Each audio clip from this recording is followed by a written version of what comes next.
Bismillahirrahmanirrahim. Assalamualaikum warahmatullahi wabarakatuh. Hai teman-teman, kembali lagi bersama saya Sumayati. Pada kesempatan kali ini saya akan membahas tentang pengelolaan keuangan dan SDM dalam lembaga dakwah. Jadi teman-teman, dalam sebuah lembaga, keuangan merupakan suatu yang bersifat sensitif, di mana ketika keuangan ini tidak dikelola dengan baik, maka akan menyebabkan lembaga kita itu tidak akan bisa beroperasional. Begitupun dengan sumber daya manusia. Sumber daya manusia merupakan suatu aset berharga yang dimiliki oleh perusahaan, di mana sumber daya manusia ini harus dikelola dengan baik dan harus dijamin kesejahteraannya agar apa yang diberikan, kontribusi yang diberikan kepada lembaga itu bisa maksimal dan optimal. Nah, jadi teman-teman, antara sumber daya manusia dan keuangan ini mempunyai peran yang sama-sama besar bagi perusahaan, di mana tanpa kedua komponen ini lembaga atau perusahaan itu tidak akan bisa beroperasional dengan maksimal. Contohnya, misalnya lembaga ini cuma memiliki sumber daya manusia, namun keuangannya tidak ada, maka dana operasionalnya itu tidak akan bisa berjalan. Sebaliknya, jika keuangannya ada dan sumber daya manusianya tidak ada, maka yang akan menjalankan lembaga tersebut tidak ada. Nah, akibatnya perusahaan atau lembaga itu tidak akan bisa maju dan mencapai tujuannya, bahkan akan stuck di sana-sana aja. Nah, untuk meminimalisir atau mengantisipasi hal tersebut, maka tentu saja diperlukan pengelolaan yang baik terhadap keuangan dan sumber daya manusianya ini. Pengelolaannya itu mencakup bagaimana perencanaan strategis yang dilakukan oleh lembaga untuk mengelola keuangan dan sumber daya manusianya. Selain itu, nanti akan dijelaskan juga langkah-langkah dalam mengelola sumber daya manusia dan keuangan untuk mendapatkan hasil dari sumber daya manusia dan keuangan tersebut. Nah, jadi perencanaan hal yang harus dilakukan sebelum mengelola keuangan itu adalah melakukan perencanaan, di mana perencanaan itu mencakup yang pertama itu adalah menetapkan tujuan dan sasaran dari keuangan. Maksudnya itu kita itu harus menetapkan tujuan gitu, apa yang mau dibuat, uang ini buat apa gitu, harus direncanakan gitu, harus ditetapkan dulu. Misalnya mau buat program ini, nah jadi nanti dananya itu akan ke sana aja. Terus yang kedua itu melakukan proyeksi terhadap pemasukan dan pengeluaran. Maksudnya itu kita itu membuat catatan ataupun kayak anggaran gitu tentang pemasukan pengeluaran kita. Misalnya pemasukannya itu didapatkan dari sponsor maupun donatur, terus kerjasama, kolaborasi. Pokoknya itu harus disusun, harus ditahu dulu gitu pemasukan kita itu dari mana. Terus pengeluarannya itu, nah pengeluarannya itu untuk apa saja? Misalnya pengeluarannya itu untuk program ini, untuk membantu, misalnya program membantu apa gitu, membantu para duafa, para anak yatim. Pokoknya harus kita mengetahui pengeluaran dan pemasukan kita itu. Terus yang ketiga itu anggaran yang berbasis program. Maksudnya itu dana yang kita keluarkan atau pengeluaran kita itu harus bermanfaat, harus bisa digunakan untuk hal-hal yang bermanfaat, misalnya untuk pembuatan program, untuk pembuatan gedung atau tempat gitu. Itu tuh harus diketahui. Pokoknya dananya itu harus ke hal yang bermanfaat. Jangan sampai dananya itu nanti tidak tahu dipakai buat apa, tidak jelas gitu. Selanjutnya itu ada pengelolaan resiko keuangan. Maksudnya di sini resiko keuangan itu adalah hal-hal yang tidak terduga. Misalnya nanti ada kebutuhan mendesak dari lembaga yang harus yang harus di backup oleh lembaga. Nah, itu harus di identifikasi dulu sebelum membuat langkah-langkah pengelolaan keuangan.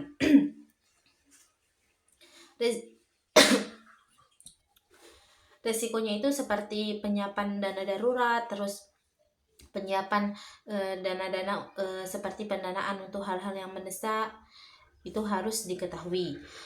Tujuannya itu adalah agar organisasi atau lembaga ini tidak kebingungan gitu ketika menghadapi hal-hal yang bersifat darurat.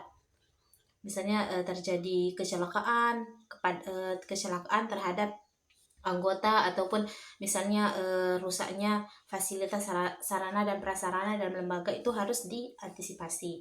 Dan yang terakhir itu adalah evaluasi terhadap pengeluaran dan pemasukan. Maksudnya itu kita membuat evaluasi terhadap anggaran yang telah kita buat. Udah sesuai enggak program yang kita buat itu dengan anggaran yang dikeluarkan. Nah, teman-teman, sekarang kita akan membahas tentang tata kelola dalam manajemen dalam keuangan dan sumber daya manusia. Jadi setelah kita membuat perencanaan tadi, setelah kita mengetahuinya itu, nah sekarang kita melakukan pengelolaan atau tata kelola terhadap keuangan. Di mana tata kelolanya itu ada beberapa. Yang pertama itu adalah penyusunan anggaran. Jadi kita itu membuat anggaran yang sesuai dengan program yang akan kita buat, yang relevan. Misalnya programnya itu adalah untuk zakat, untuk membantu rakyat miskin, untuk membantu anak-anak yatim, itu harus disesuaikan dengan anggaran kita. Programnya itu harus relevan dengan anggaran yang kita buat, agar tidak terjadi pemborosan ataupun pengeluaran dana yang sia-sia, yang tidak diketahui untuk apa. Terus selanjutnya itu ada pengawasan dan evaluasi keuangan. Karena keuangan ini bersifat sensitif dan menimbulkan risiko apabila tidak dikelola dengan baik, maka dalam menjalankan keuangan itu harus ada pengawasan dan evaluasinya. Di mana pengawasan ini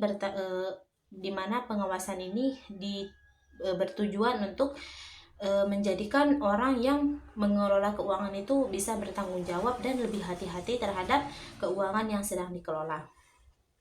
Terus yang ketiga, laporan keuangan.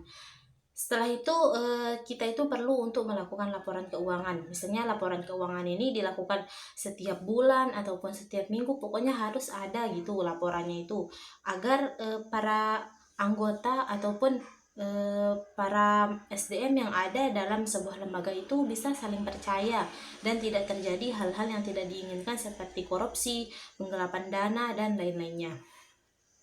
Terus sekarang kita akan beralih ke tata kelola SDM. Tata kelola SDM ini merupakan bagaimana sebuah lembaga itu melakukan pengelolaan terhadap sumber daya manusianya agar didapatkan sumber daya manusia yang berkualitas.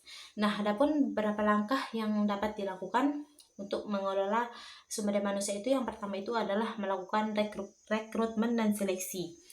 Maksudnya rekrutmen itu adalah kita itu membuka lowongan pekerjaan di lembaga kita itu. Nah, nanti setelah kita membukanya itu kan banyak yang mendaftar. Nah, di sanalah kita melakukan seleksi siapa yang pantas untuk mengisi bagian-bagian yang kosong dalam lembaga kita itu, yang ahli dalam bidangnya, agar nanti tidak terjadi kayak hal-hal yang tidak diinginkan, misalnya kerjanya itu tidak baik ataupun tidak ahli dalam bidangnya. Maka kita itu perlu melakukan seleksi. Setelah kita melakukan seleksi dan sudah ada gitu tenaga kerja atau sumber daya manusia yang ada di lembaga kita, maka kita perlu melakukan pelatihan dan pengembangan. Pelatihan dan pengembangan ini bertujuan untuk mengupdate atau mengupgrade skill-skill kemampuan yang dimiliki oleh sumber daya manusia yang ada dalam lembaga kita, supaya lebih bertambah gitu, lebih optimal, sehingga kinerja terhadap organisasi itu bisa lebih maksimal. Setelah itu kita melakukan evaluasi kinerja. Setelah melakukan pengembangan, kita melakukan evaluasi kinerja. Apakah ada dampak yang ditimbulkan dari pengembangan dan pelatihan yang telah dilakukan tersebut. Dan yang terakhir itu adalah kesejahteraan SDM. Apabila sumber daya manusia atau tenaga kerja yang ada dalam lembaga kita itu sudah melakukan tugasnya dengan baik, dengan maksimal, maka kita itu perlu memperhatikan kesejahteraannya. Bagaimana cara memperhatikan kesejahteraannya? Ya, nah dengan memberikan hak-haknya, memberikan kompensasi ataupun insentif yang sesuai dengan apa yang telah dilakukan kepada lembaga, agar nanti hal tersebut juga bisa memotivasi para sumber daya manusia yang ada di dalam lembaga kita untuk lebih giat dan lebih ekstra lagi dalam melakukan tugasnya di lembaga. Nah, yang terakhir itu apa sih tujuan dari pengelolaan keuangan ini dalam sebuah lembaga, khususnya lembaga dakwah? Nah, yang pertama itu adalah untuk memahami, untuk membantu para pemimpin atau manajer untuk mengetahui anggaran-anggaran yang telah dibuat, untuk mengetahui program-program yang telah dibuat agar tidak terjadi penyalahgunaan dana, supaya programnya itu relevan gitu dengan anggaran atau dana yang telah diberikan. Yang kedua itu adalah membantu organisasi menjadi lebih bertanggung jawab. Maksudnya itu organisasinya itu lebih bertanggung jawab gitu, karena kan kalau kalau dananya itu misalnya berasal dari donatur maupun sponsor, maka mereka itu akan lebih bertanggung jawab gitu, nggak akan asal-asalan dalam menggunakan dana yang telah diberikan. Terus juga untuk melakukan yang namanya transparansi dalam pengelolaan. Maksudnya itu supaya tidak terjadi sembunyi-sembunyi gitu dalam melakukan pengelolaan terhadap keuangan. Jadi semua anggota itu bisa saling percaya bahwa dananya itu sesuai dengan program yang telah dibuat. Itulah fungsinya dari transparansi ini. Terus selanjutnya ada efisiensi dan efektivitas, supaya lembaga itu lebih efisien dan efektif dalam mencapai tujuannya. Maksudnya itu adalah lembaga itu tidak menghabiskan banyak uang atau pemborosan ketika akan melakukan suatu program tertentu untuk mencapai tujuannya. Karena kan udah dikelola, jadinya udah ditahu nih mau buat apa-apa aja. Jadinya dananya itu ndak boros itu, ndak dia terbuang-buang sia-sia. Terus juga untuk memastikan efektivitasnya, yakni lembaga itu efektif dalam mencapai tujuan yang telah ditetapkan bersama para anggota.